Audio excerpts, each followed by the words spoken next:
With Giants training camp well underway, we've got lots to discuss. One of those being this revamped offensive line that we've been talking about a lot this offseason, particularly Andrew Thomas. He really looked good at the end of his rookie season. What do the next steps look like for him, and how important is he to the overall success of the offensive line? I mean, Andrew Thomas is critical for the success of the Giants offense and the offensive line, and to prove that he was worthy of the 4th overall pick last year.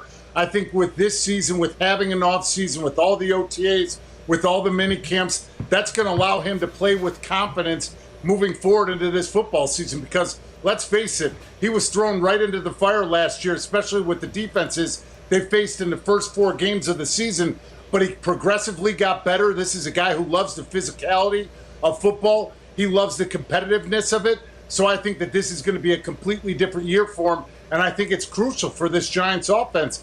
Yes, you're going to have your opportunities to chip with your running back, with your tight ends, but the whole point of going out and getting Kyle Rudolph to aid with Evan Ingram and Kadarius Toney to go along with Sterling Shepard and Kenny Golladay on the outside is to post those big vertical threats to get that 8th man out of the box so you can let Saquon run downhill. So it's going to be paramount for him to start off fast and continue to ascend and play with consistent football. Now, Dave, I'm not a gambling man because I like sure things, okay? And I feel like a very sure thing is Saquon Barkley winning NFL Comeback Player of the Year next year. If I put some money down on it, Dave, so please tell me, what does a realistic comeback season for Saquon Barkley look like if he, if I would have not lose my money? I think that he's going to come out blazing because, number one, I think he has a chip on his shoulder thinking that a lot of people forgot about him because of the injuries in back-to-back seasons. But number two, I think he wants to prove himself more right on who he is as a player. And more importantly, we know that he's going to be playing for a contract in this future. So I think Saquon Barkley's going to come back with a reckless abandon. I think he looks like we talked about the last time we were on the show. Saquon's is stronger than ever. And I know a lot of people are asking, well, how come he's not practicing right now in August? Because you don't win football games in August right now. It's more important now with the 17-game schedule in 2021 to have him on a pitch count to make sure he's ready to go and will last for the entire season. Yeah, absolutely. There's no point in rushing him back. And he also mentioned wanting to make sure he was 100% mentally ready. Not that he isn't mentally ready, but ready to go out there and compete every game, feeling like his body was 100% when he stepped out there. Do you think that there's an element of that as well, wanting to make sure that the player is just completely ready to go before they just throw him out there? Absolutely. Physically, we know that he's healthy and he's back.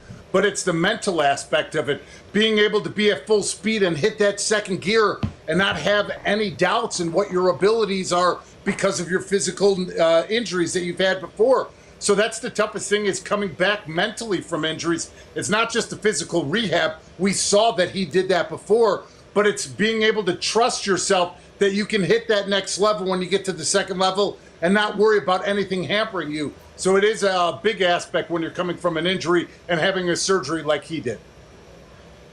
David, wide receiver Kelvin Benjamin was recently cut by the New York Giants, and it's one thing to get cut, but he got a little spicy afterwards, had some unkind words to say to Coach Joe Judge just about, not liking the way he ran things, right? So would love to get your thoughts on what Kelvin Benjamin and Joe Judge, that I guess that little feud that they got going on, and talk to me about it.